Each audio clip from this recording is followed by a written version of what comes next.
Elle n'espère pas décrocher une couronne, mais une opportunité de carrière. Les candidates à la Tahiti Fashion Week se préparent activement avant le lancement de l'événement mercredi prochain. Un événement qui mettra à l'honneur une trentaine de créateurs locaux habitués comme nouveaux. Coup d'œil sur les essayages et répétitions dans ce reportage.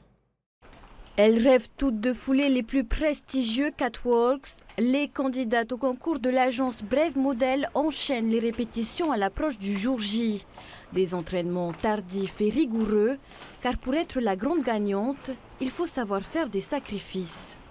Ça va faire presque un mois qu'on les fait marcher tous les soirs sur des talons de près de 11 cm, un talon très fin, pas de compensé, pour que ce soit le plus difficile pour elles. Même celles qui ne savaient pas le faire, ça y est, elles se sentent à l'aise. Ils font pas ça juste pour leur plaisir. Ils savent que l'agence n'aime pas par exemple les cheveux jaunes ou les cheveux raides. Si tu as vraiment envie d'en faire ton métier, tu seras prête à tout. Tu seras prête vraiment à tout, tous les changements. Les candidates le savent, ce concours ouvre des portes au-delà des frontières polynésiennes.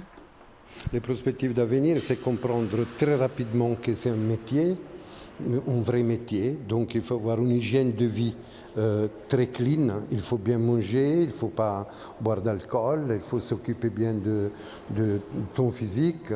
Et après, si tu es intelligente, tu peux rapidement gagner beaucoup d'argent. En plus d'une opportunité de carrière, ce concours est aussi l'occasion de se surpasser et de vivre de nouvelles expériences. Depuis très jeune, j'ai une taille assez importante et tous mes amis, ma famille et tout, ils m'ont toujours poussée à aller vers le mannequinat et à faire des défilés, sauf que moi je ne voulais pas. Et c'est en prenant petit à petit confiance en moi au fil des années que je me suis dit go faire la Fashion Week et me lancer dans cette aventure qui peut m'emmener peut-être très loin. Je pense avoir le temps pour pouvoir représenter Punavia à l'élection de Miss Tahiti dans les années plus tard.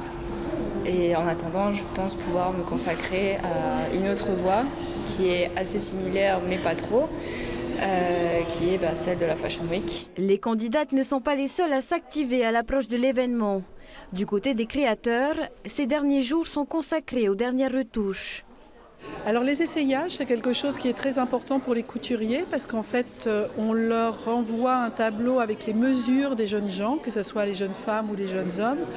Mais ensuite, ils ont besoin d'avoir sur le corps, avec le visage de la personne, reprendre en fait un petit peu ce qu'ils ont fait. Ce sont ce qu'on appelle des retouches défilées, c'est-à-dire que les vêtements sont déjà faits, ils font juste une petite retouche. Il faudra encore patienter quelques jours avant de découvrir ces créations originales, mais surtout le visage de la prochaine figure de mode polynésienne.